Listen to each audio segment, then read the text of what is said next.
Hello बच्चों, चलिए प्रश्न को देखते हैं। प्रश्न है, एक बर्तन में भरी ऑक्सीजन तथा हाइड्रोजन अणुओं की माध्य गतिज ऊर्जाओं का अनुपात होगा। हमें यहाँ पर 4 विकल्प दिए गए हैं, हमें बताना है कि कौन सा विकल्प सही है। तो प्रश्न को आगे हल करें उससे पहले जो प्रश्न की मुख्य अवधारणा है उस पर विचार करते हैं। तो इस प्रश्न के लिए जो मुख्य अवधारणा है वह हो जाएगी माध्य गतिज ऊर्जा। अर्थात हम यहाँ पर यह देखेंगे कि माध्य गतिज ऊर्जा क्या होती है, अर्थात उसका सूत्र क्या होता है।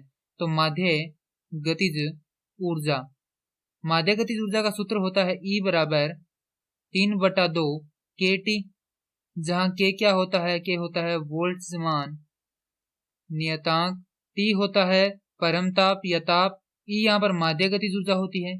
और यदि हम यहाँ से देखें तो हमारे पास ये जो इतना भाग है ये क्या है, नियत है। तो यहाँ से E समानुपाती होगा किसके, T के अर्थात ताप के। अब प्रश्न दिया गया है कि एक बर्तन में भरी ऑक्सीजन तथा हाइड्रोजन अणुओं की माध्य गतिज ऊर्जाओं का अनुपात होगा।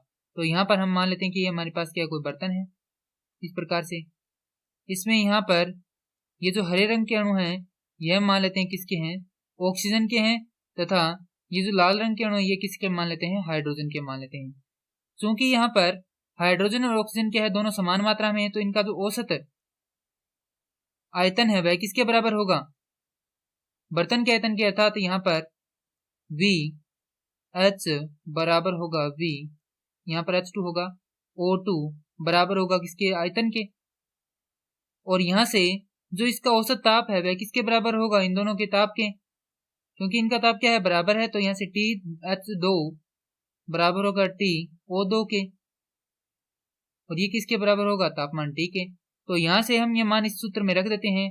तो यहाँ पर लिखेंगे EH2 अर्थात जो हाइड्रोजन है उसकी माध्य गतिज ऊर्जा और ऑक्सीजन है उसकी माध्य गतिज ऊर्जा का अनुपात किसके बराबर होगा, TH2 भाग में TO2।